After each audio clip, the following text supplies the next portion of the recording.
Hello, नमस्ते बच्चों। Haloalkane हेलोरिन के इस वीडियो में हम लोग केमिकल प्रॉपर्टीज जो विथ रिएक्शन के साथ देखने वाले हैं। बिकॉज लास्ट वीडियो में हम लोगों ने केमिकल प्रॉपर्टीज जो डिस्कस की थी, सिर्फ ओरली डिस्कस की थी, उनका मीनिंग समझा था कि हेलोल्केन कितने प्रकार की केमिकल प्रॉपर्टीज को रिप्रेजेंट करता है। तो मैंने I discuss to you there are three types of chemical properties are represented by the haloalkane.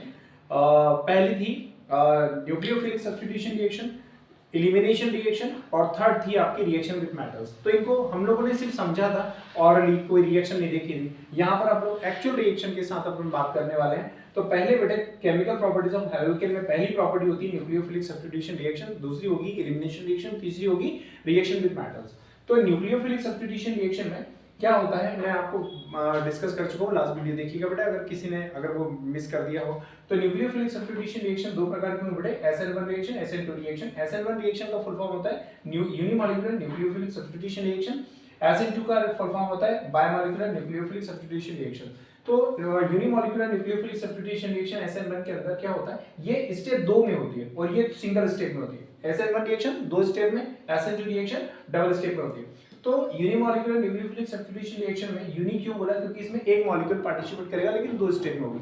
Biomolecular nucleophilic substitution reaction में दो मॉलिक्यूल पार्टिसिपेट करेंगे, बाय मतलब दो मॉलिक्यूल पार्टिसिपेट करेंगे, लेकिन ये सिंगल स्टेप में होगी। ठीक है, मैं एक एग्जांपल लेता हूं, देखिएगा यहाँ पर बेसिक समझते हैं अपन मैकेनिज्म।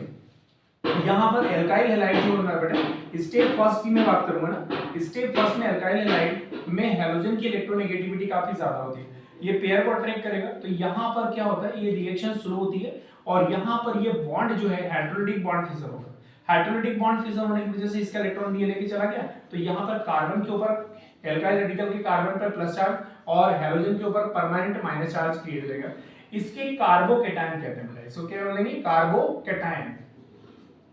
अब ये कार्बोकैटायन नेक्स्ट स्टेप क्या होती है देखिए, नेक्स्ट स्टेप में जब कोई न्यूक्लियोफाइल इसको मिलता है, ठीक है, जब कोई न्यूक्लियोफाइल इसको मिल जाता है या ये किसी भी न्यूक्लियोफाइल को मिलेगा, तो ये न्यूक्लियोफाइल क्या करेगा, न्यूक्लियोफाइल रिएजेंट कई प्रकार के होते हैं मैंने बताया था। तो न्यूक्लियोफाइल रिएजेंट उसी समय अपने इलेक्ट्रॉनों को लेके जाएगा और कार्बोकैटायन चूंकि इलेक्ट्रॉन की कमी हो गई है, ये न्यूक्लियोफाइल इलेक्ट्रॉन लेके जाएगा और उसके साथ इलेक्ट्रॉन उसको इलेक्ट्रॉन दे करके इसके साथ बॉन्ड बनाएगा और एक मेन प्रोडक्ट बना लेगा। तो R बॉन्ड ये एक प्रकार का मेन प्रोडक्ट हो गया और ये रिएक्शन क्या होती है बेटे, काफी फास्ट होती है। एक बार फिर से बोल के दिखाओ, ये दो स्टेप में प्रोडक्ट बन रहा है। सिंगल पहली स्टेप में तो क्या हो रहा है, हाइड्रोलिटिक बॉन्ड फिजन हो रहा है एल्काइल हैलाइड का, जिसका एक इलेक्ट्रॉन इसका ये हैलोजन लेके जाता है, जिससे ये कार्बन के ऊपर एल्काइल रेडिकल के कार्बन पर प्लस चार्ज आएगा, जिससे कार्बोकैटायन बोलेंगे। अब सेकंड स्टेप में कार्बोकैटायन के को जैसे ही कोई न्यूक्लियोफाइल मिलेगा, न्यूक्लियोफाइल अपने इलेक्ट्रॉन के थ्रू उसके ऊपर अटैक करेगा और इसके साथ जुड़ करके क्या बनाएगा, मेन प्रोडक्ट बनाएगा। अब बेटे इसका जो एग्जांपल है मैं रियल में दिखा रहा हूं मैं आपको, जैसे टर्शरी ब्यूटाइल क्लोराइड में इस मैकेनिज्म को एक्सप्लेन करके दिखाता हूं। ठीक है,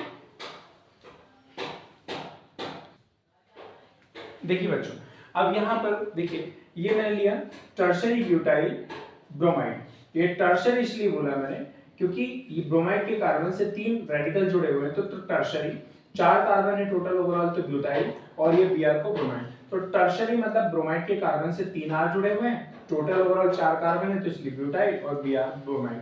तो टर्शरी ब्यूटाइल ब्रोमाइड का यहाँ पर क्या हो रहा है बेटे, देखो ये हाइड्रोलिटिक बॉन्ड फिजन हो रहा है यहाँ पे। ठीक है, अब जैसे ही बॉन्ड फिजन होगा, ये कार्बन का एक इलेक्ट्रॉन ब्रोमीन लेके चला गया, तो यहाँ माइनस चार्ज और कार्बन के ऊपर प्लस चार्ज क्रिएट हो गया। ठीक है, ये एक ब्यूटेन कार्बोकैटायन बन गया यहाँ पर, ब्यूटाइल कार्बोकैटायन। अब इसके बाद में ये जो OH नेगेटिव न्यूक्लियोफाइल है, ये क्या करेगा, ऑक्सीजन के इलेक्ट्रॉन पेयर के थ्रू ये सीधे कार्बन के ऊपर अटैक करेगा, ये रिएक्शन फास्ट होगी अटैक करने वाली और आपका मेन प्रोडक्ट बन जाएगा। इसको बोल सकते हैं टर्शरी, क्योंकि OH के कार्बन से 3 आर है तो टर्शरी, 4 कार्बन ओवरऑल तो ब्यूटाइल और ये OH को एल्कोहल कहते हैं, तो टर्शरी 4 कार्बन ब्यूटाइल और OH को एल्कोहल। टर्शरी ब्यूटाइल अल्कोहल एक प्रकार का प्रोडक्ट बना। तो बेटा इसको कहते हैं SN1 मैकेनिज्म। तो SN1 मैकेनिज्म में सबसे पहले it takes place in 2 steps. In first step there is a hydrolytic bond fission takes place in alkyl halide.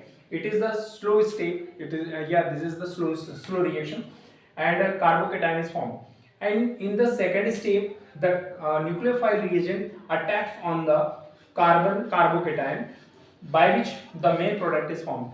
यहाँ थ्योरी लिखने की जरूरत नहीं है बोर्ड पर बेटे, आपको मैंने बोल के दिखाई, एक बार फिर प्रैक्टिस करवा देता हूँ। देखिए in nucleophilic substitution reaction SN1 mechanism है, unimolecular nucleophilic substitution reaction, the heterolytic bond fusion takes place in step first, by which carbocation is formed.